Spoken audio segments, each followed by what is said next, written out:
Bismillahirrahmanirrahim. Wahyukum bitahiyatis salam bitahiyati ahlil jannah. Assalamualaikum warahmatullahi wabarakatuh. Waalaikumsalam warahmatullahi wabarakatuh. Alhamdulillahirabbil alamin. Alhamdulillah wa syukurillah ala kulli ni'matillah. Apapun yang terjadi, tetap kita berhusnuzan kepada Allah dan kita bersyukur kepada Allah atas nikmat iman yang Allah berikan dan nikmat-nikmat yang lainnya. Meskipun di tengah uji dan coba yang telah dihadapi, mudah-mudahan lisan kita tidak pernah berhenti untuk berzikir kepada Allah, tidak pernah berhenti untuk mengagungkan Allah, tidak pernah berhenti untuk mengambil hikmah dari setiap kejadian, karena kejadian ini juga tidak ada yang mau sebenarnya, tetapi ketika Allah menakdirkannya, maka kita bisa mengambil hikmah dari setiap kejadian, dimulai dari yang pertama Sriwijaya Air ya, kemudian ya banjir, longsor, gempa. Ya Allah subhanallah sekali ya.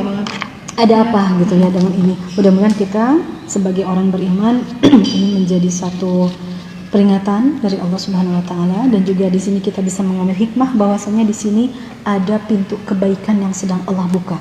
Ada proyek akhirat yang sedang Allah tawarkan untuk kita yang tidak terkena dengan bencana itu. Karena seorang muslim itu adalah bagaikan tubuh. Ketika ada bagian yang lain yang sakit, maka bagian yang lain akan merasakan hal yang sama. Bahkan ayat Al-Quran banyak sekali yang memberikan pernyataan kepada kita tentang keutamaan tolong menolong ya. Jadi ini saatnya adalah tolong menolong. Jadi peduli merupakan bagian daripada keimanan. Semakin besar keimanan, maka semakin besar pedulinya. Karena muslim itu bagaikan satu tubuh. Ya. Allah Subhanahu wa taala berfirman di dalam surat Al-Maidah yang menjadi tagline kita hari ini adalah surat Al-Maidah ayat 2 di posisi ayat yang paling bawah. A'udzubillahi minasyaitonirrajim. Bismillahirrahmanirrahim. Wa ta'awanu 'alal birri wat taqwa wa la ta'awanu 'alal itsmi wal 'udwan wattaqullah. Innallaha syadidul iqab. Dan tolong menolonglah kalian dalam hal kebajikan dan ketakwaan.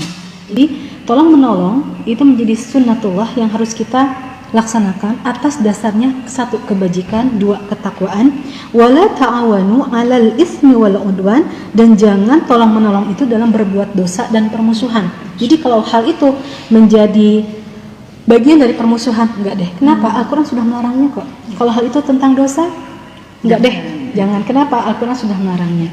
Dan dalam tolong menolong ini Allah nyatakan wattaqullah, dan bertakwalah kalian kepada Allah.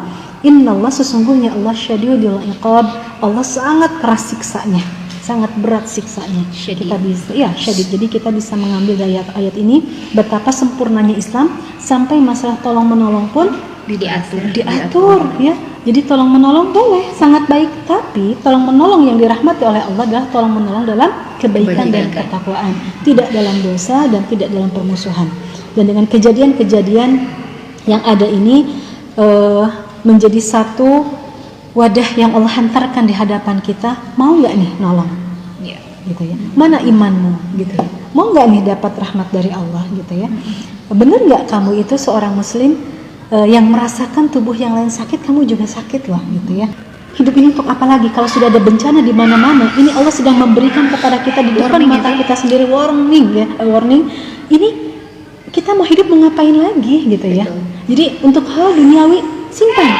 Sekarang bukan lagi masanya untuk fun, tapi perbanyak istighfar, perbanyak bekal. Bahkan tadi ada cerita bahwasannya ada seorang kiai di Kampung Bangar di Tasik. Itu kiai ini setiap sore itu keliling ke pasar buah, ke tukang buah tuh setiap sore mau maghrib sengaja membeli buah yang busuk. Para santrinya bilang, kiai bertahun-tahun kiai seperti ini. Ketika kiainya sudah meninggal, baru tahu para santri itu kenapa Pak Kiai suka membeli buah yang busuk. Karena apa? Kiai pernah berpesan jangan sampai umat muslim ya, pribumi yang berdagang itu kembali ke rumah dengan kerugian.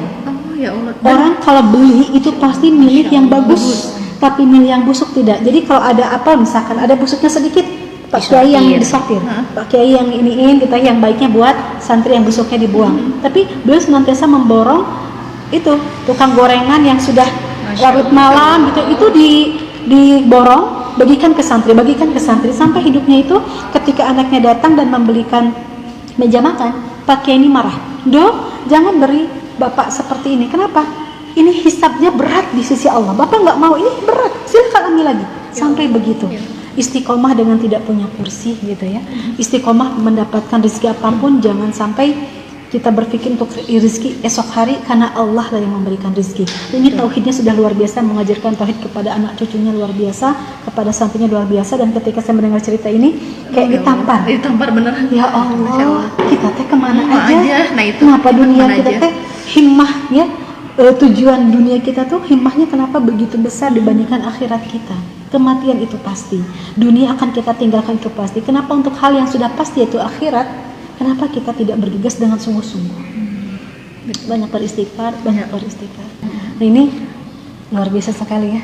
Mudah-mudahan saudara-saudari kita yang mendapatkan musibah non jauh di sana, Allah berikan kesabaran, Allah berikan pahala yang luar biasa, Allah kuatkan keimanannya, Allah sehatkan, dan semoga segera berlalu musibah ini dan semoga tetap semangat untuk memperbaiki semuanya.